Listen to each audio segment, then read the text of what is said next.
Les adeptes, dans ta réponse à ma dernière lettre, tu as exprimé l'opinion que, d'être celui qui explique la spiritualité, faculté intellectuelle et morale confondue, nécessaire dans notre système de philosophie est un état hors de portée pour un homme, et tu doutes que quiconque, à un quelconque moment, ne l'ait fait.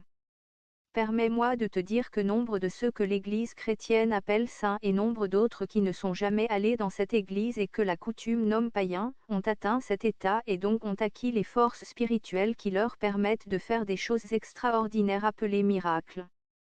Si tu examines l'histoire de la vie des saints, tu y trouveras beaucoup de cas bizarres, fabuleux et faux car ceux qui écrivirent les légendes connaissaient peu ou rien des lois mystérieuses de la nature, ils ont enregistré des phénomènes qui eurent lieu, ou du moins le croyaient-ils, mais incapables d'expliquer les causes qui provoquaient ces phénomènes, ils ont inventé des explications qui leur semblaient être les plus probables ou les plus crédibles, selon leur façon de penser. Mais parmi tous ces débris, tu trouveras beaucoup de vérité, ce qui montre que même les intellects ignorants peuvent être illuminés de la sagesse divine si la personne vit une vie pure et simple. Tu verras comment, en de nombreuses occasions, des frères et des moines, pauvres et ignorants, et selon les gens sans aucune connaissance, ont atteint une telle sagesse qu'ils furent consultés par des papes et des rois dans des affaires importantes et beaucoup d'entre eux ont acquis le pouvoir de quitter leur corps physique pour visiter des lieux éloignés dans leur corps spirituel, formés de la substance de la pensée, et sont apparus sous une forme matérielle en des endroits lointains. Des événements de cette sorte ont été si nombreux que si nous lisions leur histoire ils cesseraient de nous paraître extraordinaires, et il ne serait pas nécessaire d'aller dans le détail puisque ces cas sont déjà très connus. Dans la vie de sainte Catherine de Sienne et dans celle de saint François Xavier et dans beaucoup d'autres livres barobliques tu trouveras la description de faits semblables. L'histoire profane abonde aussi en faits qui ont trait à des hommes et des femmes extraordinaires, mais je me limite à noter l'histoire de Jeanne d'Arc qui possédait des dons spirituels et celle de Jacob Bohème, le cordonnier ignorant, que la sagesse divine illumina. Nous doutons qu'il y ait plus absurde qu'essayer d'argumenter ou de se disputer au sujet de ces choses avec les sceptiques ou les matérialistes qui nient leurs possibilités. La tentative serait équivalente à se disputer au sujet de la lumière avec un aveugle-né. Un tribunal d'aveugles ne pourrait, non plus, rendre un jugement sur l'existence ou la non-existence de la lumière. Néanmoins la lumière a existé et existe encore, nous pouvons en donner une idée aux aveugles, mais nous ne pouvons la leur prouver scientifiquement tant qu'ils resteront aveugles à la raison et à la logique. Dans de nombreux endroits dans le monde il y a des gens dégradés à un tel degré par la civilisation moderne qu'ils sont totalement incapables de comprendre qu'une personne agisse pour un motif autre que le gain d'argent ou l'obtention du confort et du luxe. Le seul motif de leur vie étant d'acquérir des richesses, de manger, boire, dormir et profiter de tous les comforts de cette vie. Cependant de telles personnes ne sont pas heureuses. Elles vivent dans un état de fièvre et d'excitation continuelle, à toujours courir après des ombres qui disparaissent quand on les approche, et si on les atteint et les absorbe, alors on court vers la création de désirs plus violents pour d'autres ombres. Mais heureusement il existe encore d'autres personnes en qui l'étincelle divine de la spiritualité n'a pas été voilée par la fumée épaisse du matérialisme. Chez certains cette étincelle est devenue une flamme qui, grâce à l'influence du Saint-Esprit, émet une lumière qui illumine leur intellect et qui pénètre même leur corps physique de telle manière qu'un observateur sans expérience peut voir que ce sont des personnes d'un caractère inhabituel. De telles personnes existent dans différentes parties du monde et constituent une fraternité dont l'existence est connue de très peu. Elles ne désirent pas non plus que des détails concernant leur fraternité soient rendus publics, car cette nouvelle ne ferait qu'exciter l'envie et la colère des ignorants et des malveillants et mettrait en activité une force qui, bien que ne faisant aucun mal aux adeptes, réagirait contre ceux qui l'ont déclenchée. Néanmoins si tu désires connaître la vérité, non pas par curiosité frivole mais par le désir d'en connaître le sentier, il m'est permis de te donner la nouvelle suivante. La lettre d'origine dont fut extrait le passage suivant, fut écrite par Karl von Eschenert-Schosen à Munich, en l'an 1792. Les frères dont nous parlons, sont inconnus du monde, l'histoire ne sait rien d'eux, et pourtant ils sont les plus grands de l'humanité. Les monuments qui ont été élevés en l'honneur des conquérants du monde seront réduits en poussière, les royaumes et les frênes cesseront d'exister, mais ces élus vivront encore. Le temps viendra où le monde sera convaincu du peu de valeur des illusions extérieures et commencera à n'estimer que ce qui en est vraiment digne. Alors l'existence des frères sera connue et leur sagesse appréciée. Le nom des grands de la terre est écrit sur le sable, le nom de ces fils de la lumière est écrit dans le temple de l'éternité. Je te ferai connaître ces frères et tu pourras devenir l'un d'eux. Ces frères sont des initiés dans les mystères de la religion, mais ne te méprends pas en supposant qu'ils appartiennent à des sociétés secrètes qui ont l'habitude de proclamer telle chose sainte et lui donner des cérémonies, sociétés dont les membres s'appellent initiés.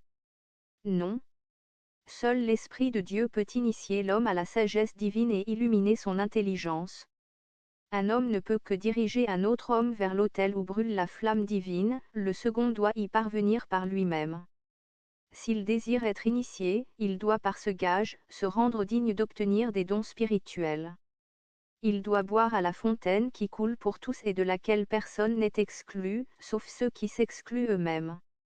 Tandis que les athées, les matérialistes et les sceptiques de notre civilisation moderne dénaturent le mot philosophie avec le pourquoi des éloges qu'il adresse aux élucubrations de leur cerveau, ces frères vivent tranquillement sous l'influence de la plus élevée des lumières et construisent un temple pour l'esprit éternel, un temple qui continuera d'exister après que plus d'un monde aura péri. Leur travail consiste à cultiver les pouvoirs de l'âme, ni la turbulence du monde extérieur, ni les illusions ne les affectent, ils lisent les lettres vivantes de Dieu dans le livre mystérieux de la nature, ils reconnaissent et apprécient les divines harmonies de l'univers. Pendant que les sages du monde essaient de réduire à leur niveau intellectuel et moral, ce qui est sacré et exalté, ces frères s'élèvent au plan de la lumière divine et y rencontrent tout ce qui bon, beau et vrai dans la nature. Ils ne sont pas limités à une simple croyance mais ils savent la vérité à travers la contemplation spirituelle de la foi, leur travail est toujours en harmonie avec leur foi car ils font le bien pour l'amour du bien et qu'ils savent ce qui est bien.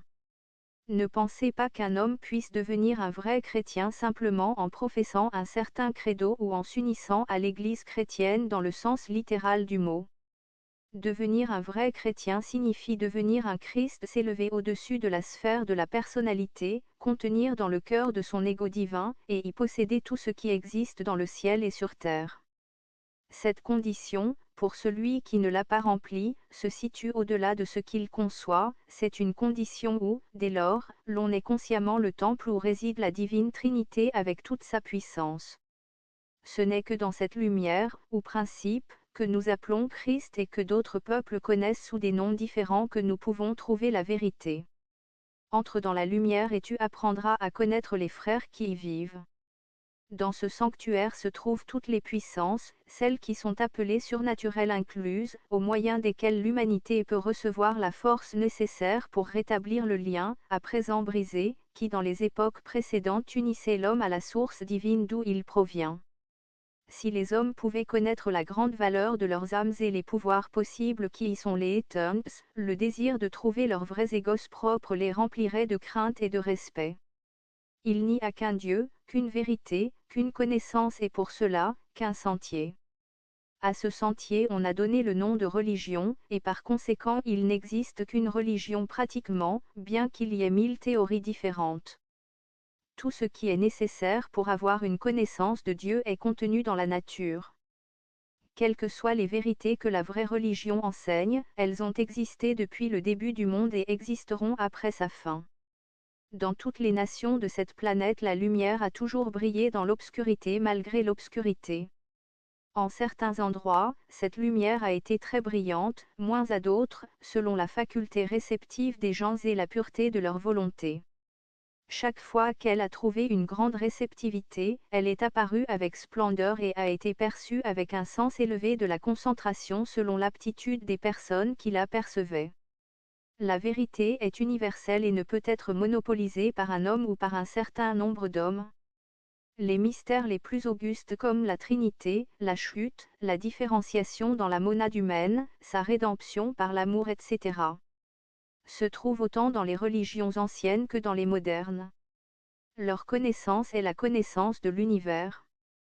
En d'autres mots, c'est la science universelle, science infiniment supérieure à toutes les sciences matérialistes de la Terre. Chacune de celles-ci entre avec des détails douloureux dans toutes les profondeurs de l'existence sans toucher aux grandes vérités universelles où se base toute existence et même en traitant avec dédain une telle connaissance car ses yeux se sont fermés à la lumière de l'esprit. Les choses du dehors peuvent être examinées avec la lumière du dehors. Les spéculations intellectuelles demandent la lumière de l'intelligence, mais la lumière de l'esprit est indispensable pour percevoir les vérités spirituelles. La lumière intellectuelle sans illumination spirituelle conduira l'homme à l'erreur. Ceux qui désirent connaître les vérités spirituelles devront chercher la lumière avec leur intelligence et ne devront pas espérer l'obtenir par n'importe quelle forme ou par des cérémonies. Ce n'est que quand ils auront trouvé le Christ en eux-mêmes qu'ils mériteront le nom de chrétiens. C'était la religion pratiquée longtemps avant que le mot chrétien ne fût connu et que les anciens connaissaient et dont ils connaissaient la science. C'était aussi la religion pratiquée par les premiers chrétiens qui étaient spirituellement illuminés et vrais adeptes du Christ. L'histoire montre qu'au fur et à mesure que l'Église croissait en puissance extérieure, sa puissance intérieure diminuait.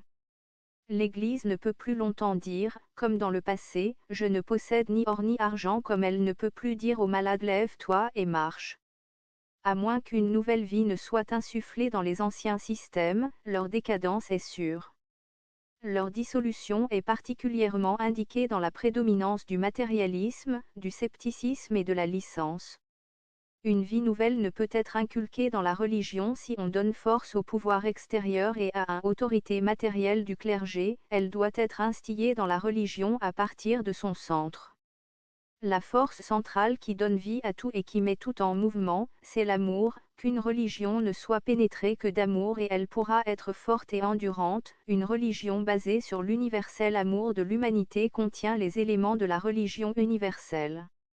La vraie religion consiste en la connaissance de Dieu, mais Dieu ne peut être connu que par ses manifestations.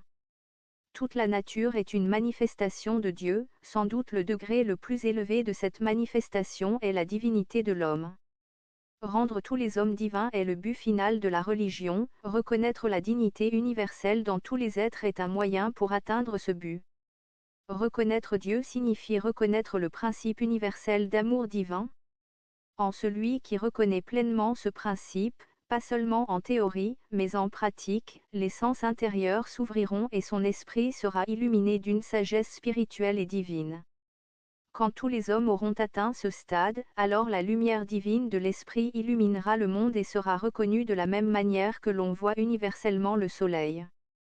La connaissance prendra alors la place de l'opinion, la foi celle de la théorie et l'amour universel régnera à la place de l'amour personnel. Alors sera reconnue dans la nature et dans l'homme la majesté du Dieu universel et l'harmonie de ses lois. Et dans les joyaux qui ornent le trône de l'Éternel, joyaux bien connus des adeptes, on verra la splendeur de la lumière de l'Esprit.